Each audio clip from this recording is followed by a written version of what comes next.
Hello from Cookbook Divas. My name is Carrie, and I don't think I've looked through very many Viennese cookbooks, so I grabbed this from my local library. Thank you, KCLS.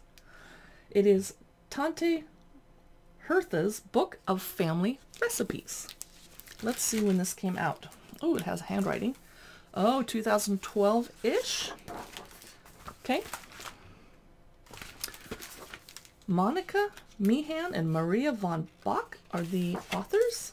Let's check out the table of contents so we know what we're getting into. And I might need glasses because there's a funky font. It's really pretty. Oh, okay. Appetizers, soups and accompaniments, meat and fish, mains, of course. Side salads and vegetables, yeah. Cookies, pastries, and confections. Sweet desserts, cakes and gâteaux, and torts, and puddings, and jams. Okay, so there's a lot of sugar, basically the last one-third of the book. Introduction to a Viennese life.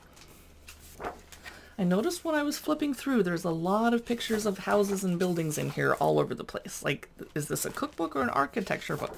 It was kind of hard when I did a reel on Instagram. If you haven't seen those, we just quickly flip through the cookbook on Instagram so you can kind of see how many pictures are inside, what they look like. And when I was flipping through this one, I was like, why are there so many houses and buildings? They're pretty, but I'm not sure what's going on. Okay. Background of Viennese tapestry. Get to the recipes. I'm like on page 30 and there's no food yet. Okay, appetizers. Yay! Why is there a picture of a ceiling? Aha! A food picture. Fish croquettes. I'm wondering why for something that you cook the fish and you bread it and fry it, why the instructions are so long. Yikes. Not sure. Here's a recipe for deep fried sausage rolls, but no picture. Stuffed eggs a la Christophe. No picture. A cheese souffle where they show us a picture of a building instead of the souffle. I don't. Okay. Here's a beautiful picture. Crescents with ham filling. I bet those are delicious for those of you that eat meat and gluten. Okay. A random picture, which is not attributed, of a staircase. Okay. Now, soups and accompaniments and a statue getting rained on, or a fountain. Okay. Beef consomme. Great for a cold, rainy day such as today.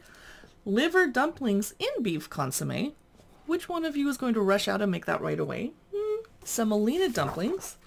Here's cream of horseradish soup. Wow. If I liked horseradish, I would be tempted to make that, but it's a little too for me. Cream of mushroom soup. Now this I would try. Lentil soup. I need a good lentil soup recipe. Meat and fish chapter. Okay, I'm going to skip ahead because I can't show you everything. A rolled beefsteak. Okay. Buildings. Here's a, I can't pronounce the first word, but it's a goulash. Looks delicious. Okay. Wiener schnitzel, no picture. Pork roast with root vegetables. Imagine setting that down at a dinner party. Your guests would be like, woohoo! Especially on a cold day. Beer battered fish. Okay, we all know what that looks like. Looks good. Okay, I have to get to another chapter. Mains. Okay, building. A gentleman's tort. Whoa, look at all the meat on top. That's pretty. Wow. Savory crepes. Of course, Viennese people have crepes a lot. Okay. Keep going. A spinach roulade. Does not look appetizing, but I bet it's delicious and I would totally eat it. It's just hard to make spinach look pretty on a plate. Now we are in the side salads and vegetables chapter. For example, sauerkraut. Here's potato mayonnaise salad. Ooh. That looks, just looking like it at it, looks like the kind my grandmother made, but she was German, not Viennese, but close enough. Geographically. Here's a creamed pumpkin. And it's not listed as a soup, as it's served as a soup. It looks good. Okay. Dumpling steamed in a napkin. That looks like a hot mess on the plate. I'm not sure what's happening.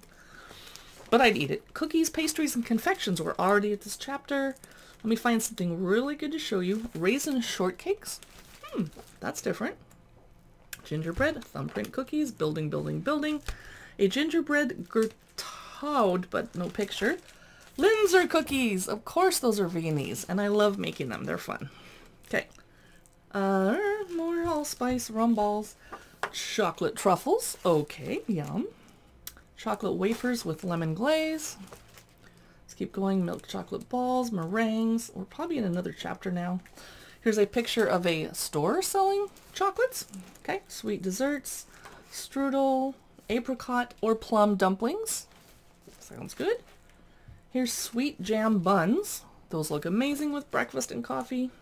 More architecture, a yeast-based Google Huff cake thingy. A plum cake that is gorgeous. Elsa's apple slices. Okay. Apple strudel. You knew there was going to be an apple strudel recipe in this cookbook, of course. A lightning cake.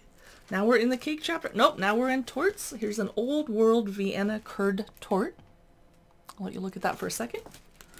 Here's a hazelnut cream tort. I'm thinking of coffee again. A Linzer tort. And Frenchens poppy seed tort. And we're getting down to the end. Orange buttercream tort. Okay. And an egg cognac, whatever that is. Wow. The Viennese Kitchen. I thoroughly enjoyed that, but I was confused by the many unrelated building pictures. It's one thing if it was the restaurant that invented the recipe, but I'll go back and look and check, but I don't think the pictures were labeled or... Wow. So I'm glad this is a library book. I enjoyed it, and there's several recipes I'd want to try making out of it. Probably not the desserts. I'm not that great of a dessert baker. They're kind of fancy. I'll just go buy them somewhere. But a lot of the vegetarian recipes looked amazing. I will totally make some before I return this to the library. Thanks for watching this cookbook review by Cookbook Divas. You can find us at our blog/website, cookbookdivas.com. I probably didn't have to tell you that. We're on Facebook, Instagram, YouTube, occasionally on Pinterest, and we have a podcast for those of you that like to listen to us chatting about cookbooks. Thanks for watching.